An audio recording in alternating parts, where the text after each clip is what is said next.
દોસ્તો હાલમાં ચોમાસામાં તૂટેલા રસ્તાઓના જે વિડીયો વાયરલ થઈ રહ્યા છે ને એ બહુ જ સારું થઈ રહ્યું છે, બહુ જ સારું.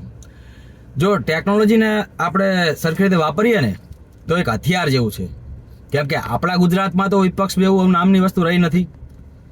વિપક્ષ એવું ઈચ્છે છે કે આપણે એને કંઈ બી કર્યા વગર વોટ આપી દઈએ.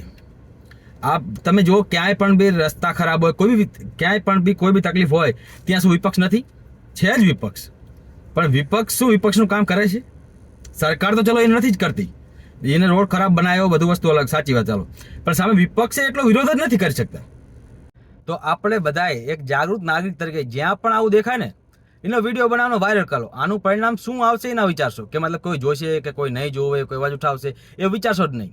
વિડીયો બનાવવાનો વાયરલ કરો, આપોઆપ લોકો એને વાયરલ કરી દેશે અને પછી સરકારને પ્રેશર આવશે અને એને કરવું પડશે.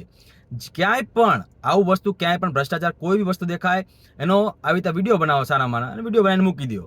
હવે તમે વિચારો, કોઈ રસ્તો ખરાબ છે, ત્યાં હજારો લોકો રોજ જતા હોય છે, એમાંથી જો 100 પણ વિડીયો બનાવે ને તો બહુ જ ફરક પડશે. આ ચારે બાજુ હોબાળો થઈ જશે અને બધી જગ્યાએ જો આવું કરે ને તો બહુ જ ફરક પડશે. અને આ બહુ જ સારી વાત છે, કરો, આ કરવાની જરૂર છે.